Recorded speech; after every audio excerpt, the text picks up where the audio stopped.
Bonsoir chers amis, j'aimerais que nous observions une minute de silence pour les Maïmonidiens qui nous ont quittés tout dernièrement, et les amis de l'Institut, et notamment Jean-Paul Klein, certains connaissaient dans cette assistance et dont la famille juive ashkénaze s'était illustrée pendant la Seconde Guerre mondiale et la Shoah à Montpellier.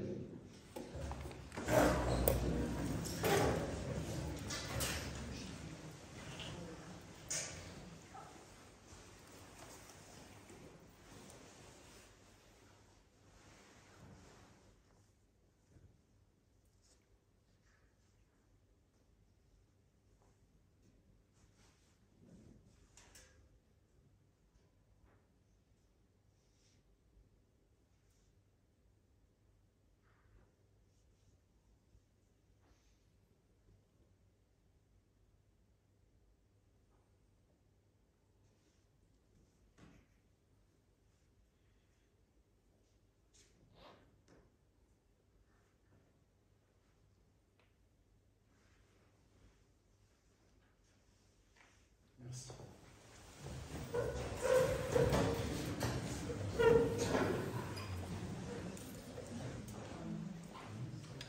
Il est agréable d'excuser en cette soirée Michael Delafosse, maire de la ville de Montpellier, président de Montpellier Méditerranée Métropole, Carole Delga, présidente de la région Occitanie-Pyrénées-Méditerranée, saluer la présence de Charles Guy, président délégué de l'Institut universitaire Maïmonide Averroès Wallachin, de Roger Dorjman, vice-président de ce même institut, et les autres institutionnels et présidents d'associations qui nous font l'amitié et l'honneur d'être des nôtres, André Moutot, président de l'association montpelliéraine pour un judaïsme humaniste et laïque, Margot Lévy, présidente de Kinda Kézet, Brigitte Laparé-Valder, présidente de France Israël à Montpellier. Le musée de Castelnau est bien représenté avec toujours sa belle programmation. Merci de votre présence. Maître Bonnet, qui nous fait également l'amitié d'être des nôtres pour ce moment fort de la saison 2022-2023. Nous devions initialement recevoir l'historien de la Shoah Georges Bensoussan en juin. Le Covid est passé par là, mais il n'a pas eu trop d'impact sur notre ami. Et nous sommes heureux d'avoir pu reporter cette soirée à la saison 2022-2023. Alors Georges Bensoussan, vous le connaissez vraisemblablement, son nom le précède. Il a commis un nombre important d'ouvrages de référence sur l'histoire de la Shoah, sur l'histoire de l'antisémitisme, sur l'histoire d'Israël. Il vient d'ailleurs de faire paraître au PUF, aux presses universitaires de France, un ouvrage sur les origines du conflit israélo-arabe. Il en dira peut-être un mot tout à l'heure. Nous sommes heureux ce soir, effectivement, de l'accueillir autour de ce livre, paru récemment, je crois en 2021, Un exil français, un historien face à la justice. Il va vous faire une présentation de ce livre, puis ensuite il répondra effectivement à notre question. C'est la deuxième manifestation de ce beau mois de janvier 2023, où nous accueillons des personnalités, des mondes d'académie, universitaires, chercheurs. Julien Darmon, la semaine dernière, autour de la Kabbalah, autour de la Kabbale.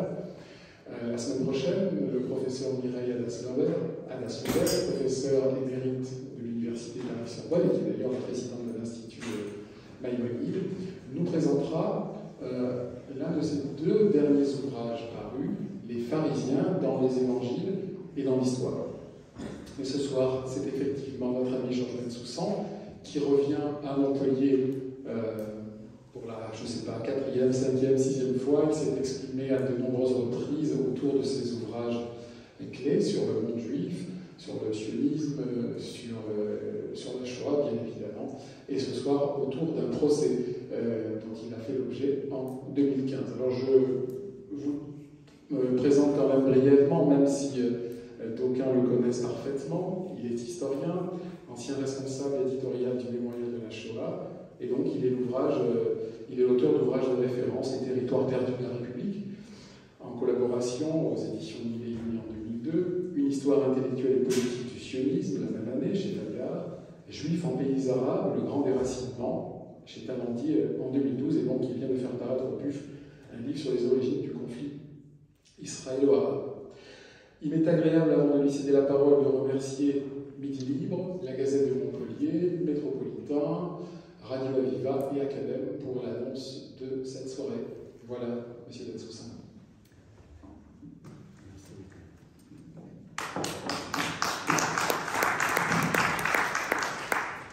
Merci beaucoup. Bonsoir.